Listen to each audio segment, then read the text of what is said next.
Boa noite a todos e todas. É com um prazer que eu estou aqui hoje. Primeiramente, quero agradecer o convite por participar da segunda jornada de saúde pública. Me sinto honrada, e até por saber que existem pessoas bastante interessadas em saber assim, desse trabalho que a gente já vem desenvolvendo já desde 2006, não com autistas, mas com outros assistidos. Eu não sei se vocês que estão aqui enxergam o slide, por causa do enxergo. Bem, então, primeiramente, assim, eu quero apresentar o projeto PET Terapia. Tá?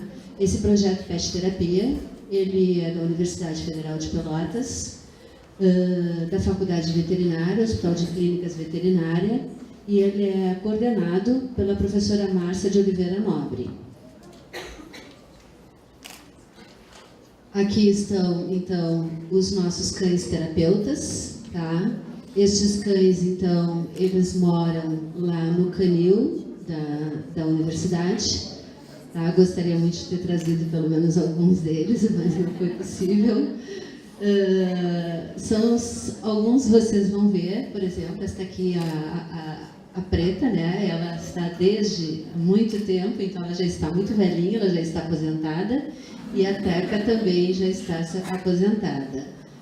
Então, depois nós temos todos os outros, o Caco, a Mel, a Tina, agora esqueci o nome dela aqui, o Branco, a Mila, a Mora, a Suquita.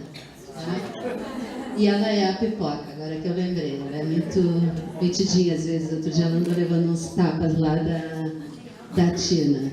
Então, esses cães, dependendo do comportamento deles, dependendo da forma, do tipo de reação do animal, tem alguns mais agitados, outros mais calmos, uns mais passivos, outros mais ativos, então eles são escolhidos para ir para os locais.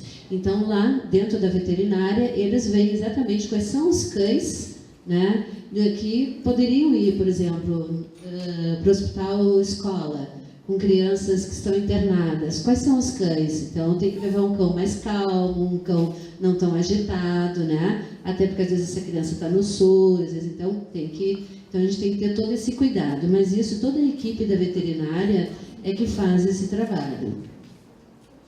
Então, esse projeto ele teve início em 2006, então faz muito tempo já que existe esse projeto da Faculdade de Veterinária.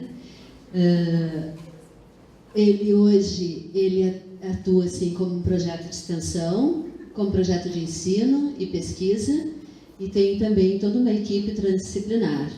Tá? Então, aqui é uma visita dentro do Hospital Escola, aqui da universidade. Tá? Aqui é o canil deles, é onde eles moram. Nesse momento, eles estão se preparando para treinamentos.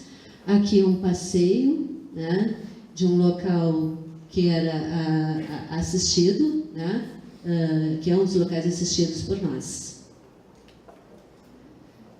Como acontece, eles têm todos os cuidados, são cães que estão...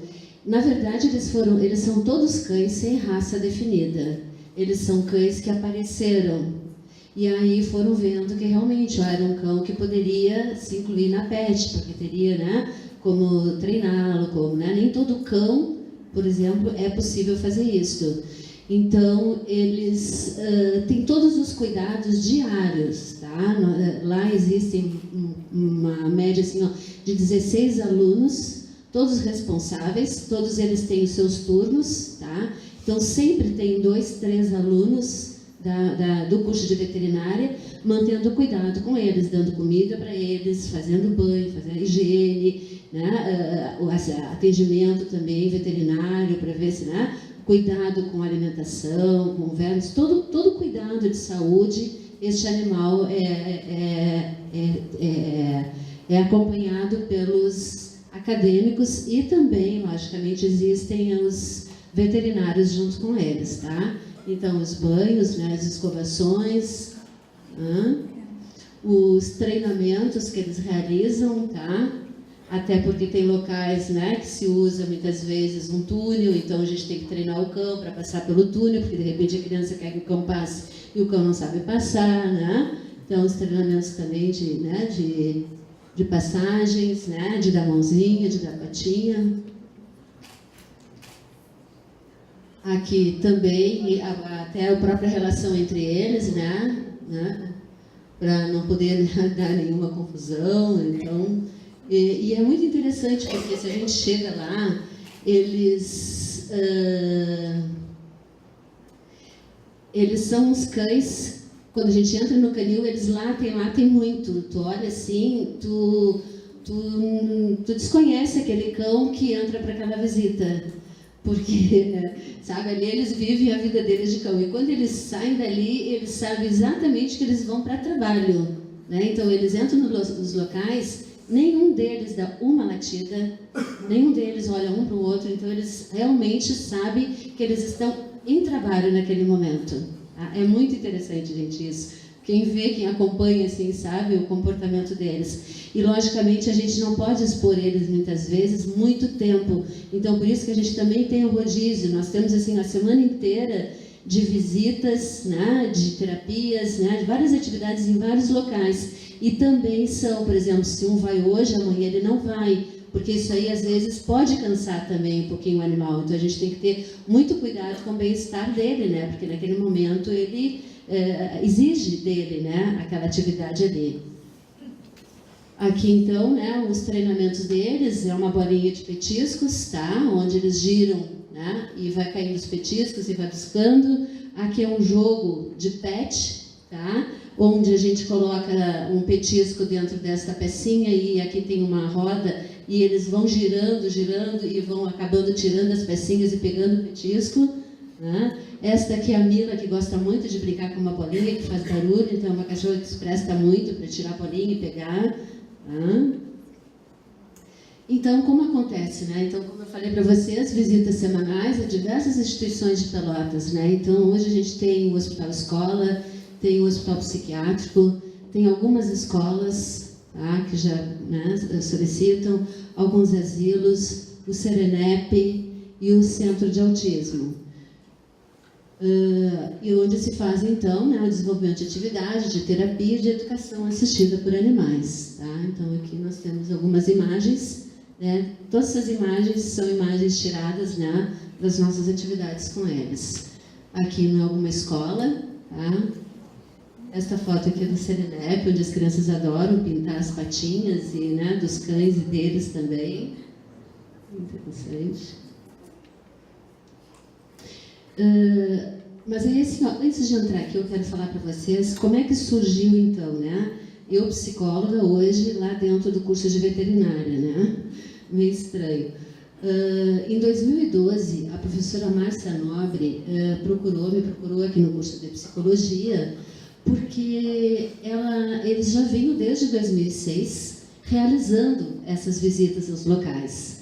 Só que eles realizavam as visitas, avaliavam o cão, observavam as reações do cão, coisa e tal, mas não tinham como analisar, avaliar o que modificava nas pessoas, nos assistidos, né? Como que a gente poderia avaliar? Então, ela precisava de pessoas assim, de outras, né, profissionais da saúde que pudessem acompanhar, estar junto, para a gente poder estar avaliando o que modificou. Né? Que avanços houveram, o que aconteceu, né? Melhorou a autoestima, né? Como é que as pessoas se sentiram melhor depois desta visita, vamos supor, né? Uma visita, tu vai uma vez por semana, né? E aí chega lá, faz a visita, eles acariciam o cão, passeio, coisa e tal, mas e aí, o que ficou? Como é que ficou para essas pessoas? Então ela precisava, né, de mais profissionais. E aí foi então quando ela me procurou, em 2012, aí eu abracei então o projeto, né? E comecei também a me envolver com as visitas do Hospital Escola, com as visitas do Hospital Espírita, que depois começou, com as visitas lá já tinha um projeto na Pensão Assistida, que é uma casa que abriga moradores de rua, ou de hospital psiquiátrico com sofrimento mental, tá? Então eles moram, são abrigados nesta casa. Então nós começamos a levar também a visita dos cães para lá. Então aí aos poucos, e começamos também no centro de autismo, mas com visitas, tá? Íamos lá, passeávamos com a criança pelo pátio do centro, fazíamos um círculo na volta, brincávamos com eles ali fora, coisa e tal. E aí fui percebendo que realmente, né, aquilo ali tinha muitos resultados, que poderia se desenvolver muitas atividades, muitos trabalhos, né? E comecei a me encantar por aí, né? E aí até que eu me vi de repente então, né, após esse trabalho lá no centro de autismo, vendo muitos resultados muito positivos, assim, com crianças que praticamente chegavam e se atiravam num colchonete, né, não queriam desenvolver nenhuma atividade, e o cão, ele servia como motivador para que essa criança levantasse daquele colchonete e saísse caminhando, passeando, um simples passeio, né? Então isso aí começou a ver resultados, e eu disse, não, peraí, então, vamos fazer um trabalho, né, mais voltado para terapia mesmo, né, porque até então eram visitas, era algo mais aberto, né? Então a partir daí é que eu pensei que a gente podia fazer. Hoje nós também temos assim pessoal da enfermagem que também desenvolve um trabalho de terapia. Teve uma aluna que fez a graduação dela com a terapia assistida no Hospital Escola. Agora ela está fazendo mestrado também com terapia assistida, tá? Com crianças numa instituição, tá? Casa do Carinho. E outros alunos também interessados da faculdade de enfermagem, da psicologia, né? E por aí vai surgindo. Então, acho que está crescendo um pouco o nosso trabalho. Então, assim, eu quero contar para vocês, né, que a Delta Society, que é o órgão que regulamenta os programas, né, com animais nos Estados Unidos, ele dividiu o trabalho com os animais em 2 programas. Tá? Então, seria então a atividade assistida por animais. O que é? Desenvolvimento de atividades de entretenimento, de recreação, motivação, melhoria da qualidade de vida. E terapia assistida por animais, tá? Que seria então uma intervenção, né, direcionada com critérios específicos, objetivos claros e dirigidos, tá? Quando eu falo critérios específicos, objetivos claros e dirigidos, até porque se eu vou fazer um trabalho de terapia, um trabalho psicoterapêutico, eu tenho que avaliar aquele paciente. Então, aquele paciente primeiro é avaliado, tá? No caso lá com as crianças autistas, a gente aplica uma escala de traços autísticos, a gente analisa as fichas de anamnese das crianças, né? A gente procura saber um pouco da história dela, das oficinas que ela já está participando, tá? Para poder, então, montar um plano de trabalho. Então, cada criança tem uma necessidade diferente, né? Então, a gente desenvolve as atividades diferenciadas. Opa! Então, realizada, né, por profissional da área da saúde, com o objetivo, então, de desenvolver e melhorar, então, os aspectos sociais, físicos, emocionais vivos, tá? Então, existe essa grande diferença. Por isso que quando eu falo da visita, né, as visitas, a gente tem um objetivo, então, de desenvolver uma atividade assistida, né? Uma educação assistida por animais, né? E a terapia é um trabalho mais psicoterapêutico que tem um objetivo mais claro, mais definido, né? Mais dirigido. Então, um pouco do histórico, né? A terapia assistida por animais, ela originou-se intuitivamente em 1792, na Inglaterra, por William Tunke. Tá? Em 1967, na Alemanha, as terapias com pacientes psiquiátricos utilizavam-se dos animais. Em 1942, foram conhecidos os benefícios da terapia facilitada por animais em pessoas com deficiências físicas e mentais. Vocês viram que tudo, grande parte, fora daqui do Brasil, tá? Porque estudos aqui no Brasil ainda são raros, ó. No Brasil, a partir de 1955, através da doutora Anise da Silveira, tá, que é uma psiquiatra do Hospital Dom Pedro, do Rio de Janeiro. Ela constitui, então, parte das primeiras tentativas nacionais do uso de animais com fins terapêuticos. Então, fez com que ela percebesse que os animais possuem qualidades que os tornavam ponto de referência estável na vida do paciente. E, em seu projeto, atribuiu-lhes a função de coterapeutas. Então, eu não sei se vocês assistiram o filme da Anise, né? Mas ela é uma das psiquiatras assim, que inseriu muito, né? Então, ela deu no hospital, no primeiro momento, uma cachorrinha, tá? Para um doente, né? Ficar responsável aos cuidados dela. Vou ter que ir rapidinho um pouquinho, porque estão me avisando que o tempo está indo. Então, segundo alguns teóricos, né, como as atividades funcionariam, né, nesta relação? Para Freud, né? Freud nos diz que ela funcionaria como um veículo simbólico para a expressão das emoções. Né? Para Corson, ele como um facilitador social. Para Wilson, como foco de atenção e tranquilizador. Para Bonos, como fonte de suporte social. E para Ketcher, em 2001, como um instrumento vivo para a aprendizagem de novas estratégias e formas de pensar e agir. Alguns resultados de algumas pesquisas, tá, já realizadas, né, fora daqui. Que um cão seria, então, auxiliar em sessões com crianças autistas. Aqui, a partir de tudo, eu estou apresentando resultados só com crianças autistas, tá? Porque resultados tem muitos por aí, mas com crianças portadoras de necessidades especiais, com idosos, com esquizofrênicos, tá? Então, que eles seriam auxiliar em sessões com crianças autistas, a terapia facilitada por cães poderia ajudá-lo a interagir com outras pessoas. E a inclusão do cão no tratamento de crianças autistas diminui o número de comportamentos sociais negativos, tá? E eleva quantitativamente os comportamentos sociais positivos.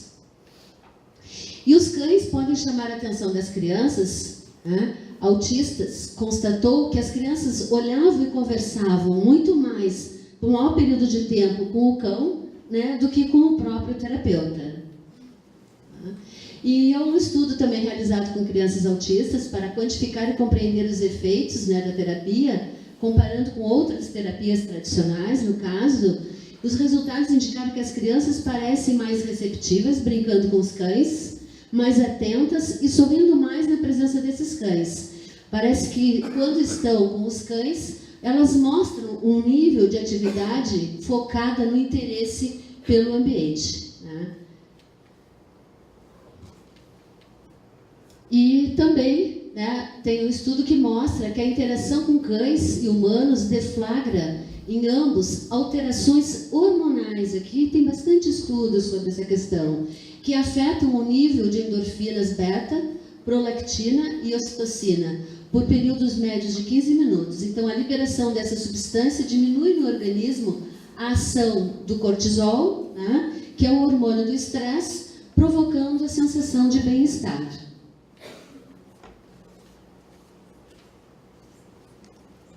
Então, resumindo assim, né, que os estudos evidenciam benefícios, né, do programa de terapia para pacientes, a saúde e o bem-estar dos animais devem ser preservados e tem uma grande importância para a saúde pública, né, saúde do animal e do ser humano, e a carência de pesquisas a nível de Brasil.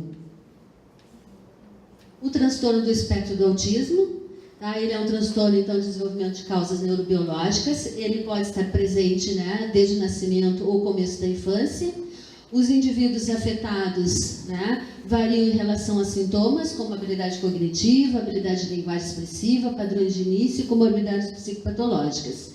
E há uma enorme variabilidade em termos de comportamento, gravidade de sintomas. Por isso que a gente chama do espectro do autismo, né? Nunca tu vai encontrar um autista igual ao outro, né? Eles têm uma diversidade de sintomas. Então, ele é um grupo heterogêneo, com etiologias distintas, e eles se beneficiam muito, isso aqui é muito importante, né? De uma avaliação individualizada para propor a melhor composição de acompanhamento para cada caso, né? Porque cada um é um, cada caso é um, cada um tem as suas necessidades, né? Fonte DSM-5. O nível de gravidade, hoje, segundo o DSM-5, O nível 1, então, seria a criança que necessita de apoio, que antigamente a gente chamava do síndrome de Asperger, né? O nível 2, um apoio substancial. O nível 3, um apoio substancial. A incidência, tá? Dados do Centro de Controle e Prevenção de Doenças, né? Dos Estados Unidos, casos de crianças com TEA em cada 1.000 nascidos no mundo. E no Brasil, né? O número de pessoas com TEA aproxima-se de 2 milhões. Alguns sinais do autismo, né? A criança usa ou brinca, né? De forma incomum, ela tem dificuldade de relacionar-se com os pares da mesma idade, ela tem choros ou risos, né, inapropriados, ela pode apresentar hiperatividade ou muita passividade, ela tem alguma sensibilidade, pode apresentar alguma sensibilidade a alguns sons. O apego a objetos diferentes, fala ruim ou ausência de fala, dificuldade de lidar com alterações da rotina, se o copo era o verde, tem que ser sempre o verde, né, trocou para o vermelho, e ela também tem uma falta de consciência de perigos. Então, o objetivo, né, do meu trabalho é desenvolver e avaliar a ação da terapia assistida por animais em crianças de 3 a 6 anos que apresentam o transtorno do espectro autismo. Né? Então, inicialmente, a gente pensou em avaliar assim, o tempo de reação. Como seria o tempo de reação? Este trabalho está sendo realizado desde o ano passado. Inicialmente, nós pegamos um grupo de 12 crianças, tá? 6 crianças para o grupo experimental e 6 crianças para o grupo controle. Tá? As crianças do grupo experimental recebiam, então, né, eram atendidas pelo psicólogo, né, o cão, e junto o veterinário, que é o que faz o comando com o cão. Tá? Então, o tempo de reação seria o tempo que essa criança leva para ter uma reação, para ter uma ação diante daquele momento. Nós esperamos ela, né? Aguardamos, sentados ali, chamamos. Algumas crianças vêm de imediato, como esta aqui. Outras ainda ficam observando, um pouco de longe, né? E outras, né, ainda um pouco mais difícil de chegar. Então, ela necessita de mais tempo, né? Então, eu não posso fazer essa aproximação tão rápida assim. Então, eu tenho que ir aos poucos. As crianças de nível 3, elas têm muito mais dificuldades. Elas levam muito mais tempo para ter esta reação. Aqui, né, então, nós temos a média de tempo de reação da terapia. Então, o grupo experimental, a gente pode observar que, de imediato, né, lógico, ele já começa, né, uma boa interação, só que aqui nós tínhamos ainda crianças de nível 3, tá? Então, talvez agora nós tivemos um grupo no início deste ano, de março a julho, esta média aqui já diminuiu bastante, o tempo foi bem menor, tá? E aí ela, com o tempo, ela vai, né, tendo parando assim. Já as crianças, né, do grupo controle, sem a presença do cão, né, elas realmente, né, elas levam mais tempo para fazer essa adesão com o próprio terapeuta.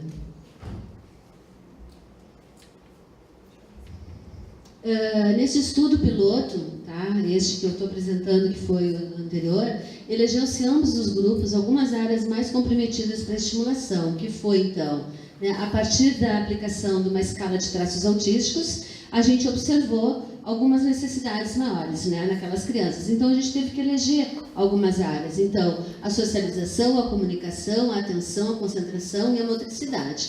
E aí foi por aí, então, que nós fomos trabalhando, né, a questão, né, da motricidade fina, ampla, né, o toque, né, a afetividade. Esta criança aqui, ela tinha muita dificuldade com o cãozinho, tá? Principalmente ela judiava do cão, a mãe dizia, né, que uma vez até ela judiou muito de um cão, então não podia ter em casa. Agora ela não pisa numa formiguinha, tá? Então ela tem que ter muito cuidado para não pisar na formiga, porque não pode matar o bichinho, né?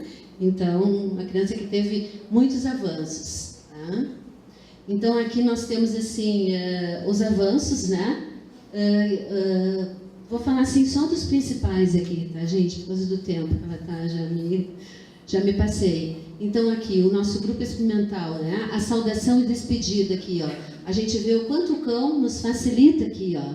nesta relação com esta criança, né? Do oi, do chegar, do dar cumprimentar, ou dar tchau, né? Então, olha como é bem mais alto, né? A imitação de gestos, né? Eles gostam muito de imitar, né? Imitar o cão, fazer as imitações do cão.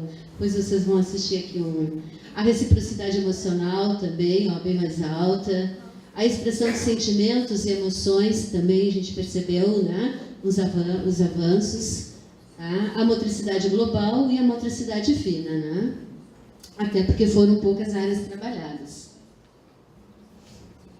Aqui são os cães que trabalham conosco dentro do centro de atendimento do Dr. Danilo Rolim de Moura, tá? Que é a Mila, a Amora e a Sukita. Estão eles. Até o momento, os resultados da terapia mostram a importância, né, para fins de intervenção social.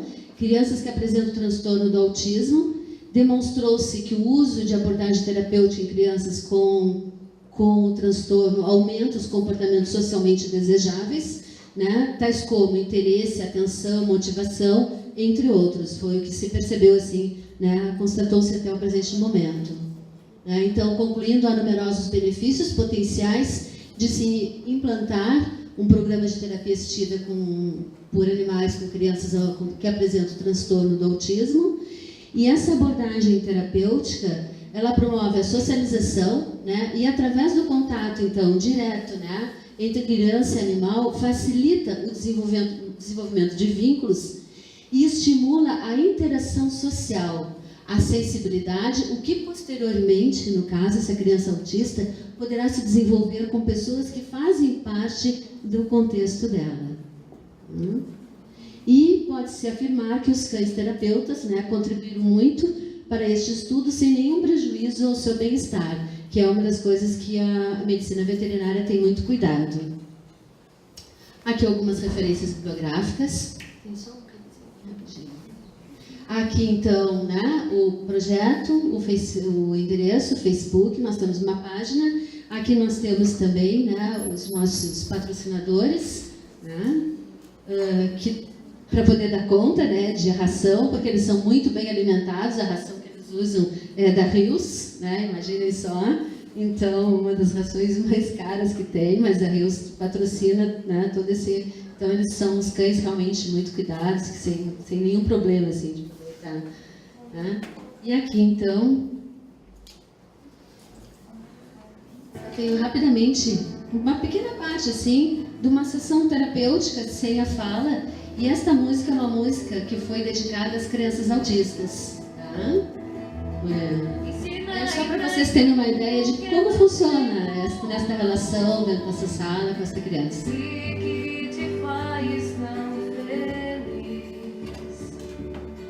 Busco teu olhar quase no vazio. Quero aprender a te alcançar. Pra seguir seus passos é preciso ter brincadeiras como ofício. Esquecer do mundo em que vive e aprender a ser feliz. Pra seguir seus passos é preciso ter brincadeiras como ofício. Esquecer do mundo em que vive e aprender a ser feliz.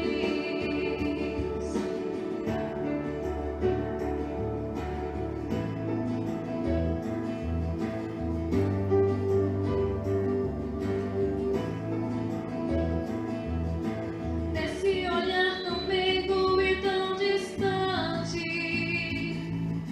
se esconde o mundo a decifrar. Desse jeitinho simples e inquietante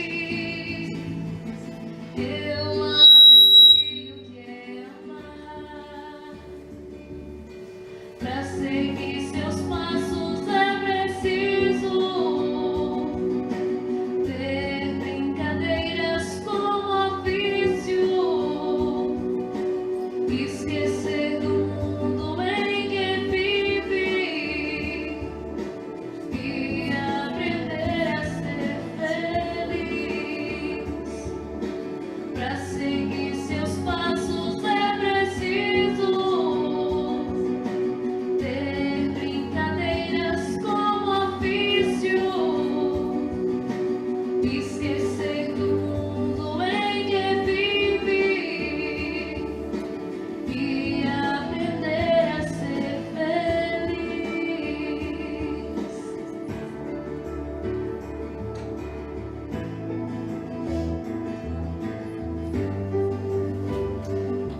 Bem, gente, obrigada. Desculpem ter passado um pouquinho do tempo. Desculpa.